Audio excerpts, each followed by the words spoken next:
Hello Ted and Diane, this is Ken Latham, the design guy, signing on. Alright, here's a rough layout of what we're looking at for your kitchen.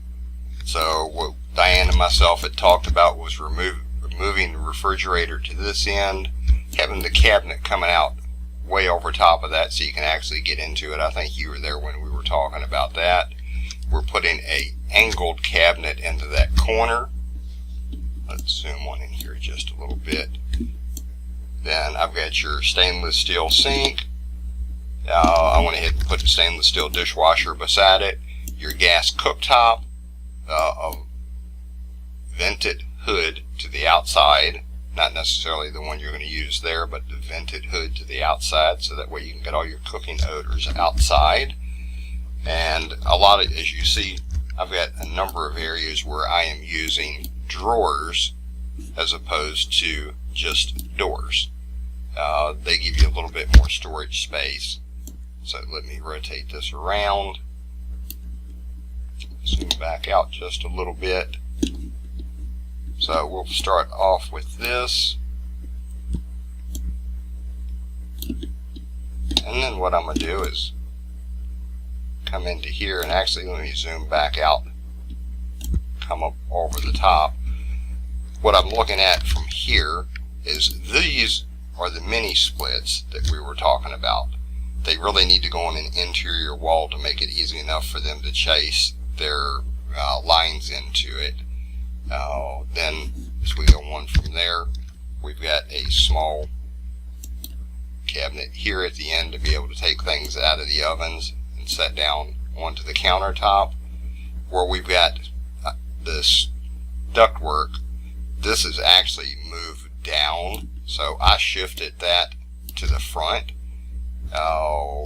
While we're talking about that, let me turn back around, and what I'm doing is moving the return from the dining room out into that hallway, and we'll end up with a 20 by 25, which is a standard size duct, and they should be able to make that turn and get that in there for you just fine.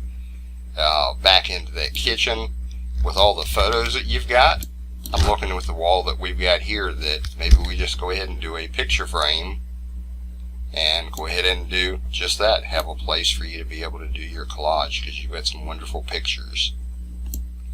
And then, so what we had was your return was here, which was stopping the cabinets from going over. Diane and myself had talked about that, and I was not comfortable with cutting these cabinets off at the end and not having them go out to the full length of what we've got for the bar and over top of the ice maker.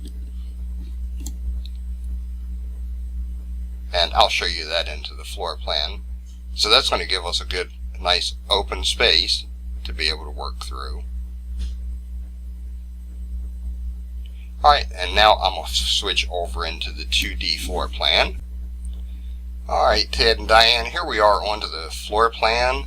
And what I did is I'm trying to show you relationships. This was your old wall here.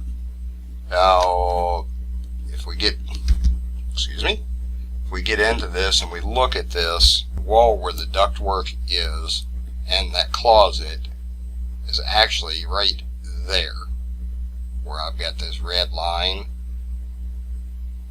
So you can see where I've moved everything down. We had the return air vent right here prior, and that's where I'm actually moving it to the other side, and bringing this wall down towards the front of the house, enabling us to do that. We're not hurting for space on the front of that house. So let me take and turn that off. Okay, so now we have that turned off. So we're looking actually at the new floor plan. This is your existing window here. Nothing's moving. All the windows are in the same locations as they are now. Nothing's moving. Being a solid brick house, it would get to be very expensive and difficult to move those windows. So I'm doing the vented hood on the outside of the building. We've got your gas range in like we were talking about. Dishwasher, sink. This is that angled upper cabinet we were talking about. These lines with this hatch pattern is actually showing where the upper cabinet space is.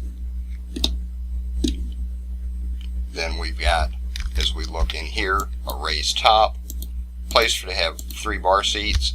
This table is the right length compared to the one that you have. I did not measure the width coming across this direction, but that's going to be pretty close to what you've got. And then again, here's the mini splits we're talking about putting up over top of the door there, and then the same at that back side here. Okay, I think that's going to be the quick rundown on this. I'm going to send you this PDF. I'll dimension it and send that out to you for take a peek. Thank you so much. This is Ken Latham, the Design Guy, signing off. You have a great day. Bye now.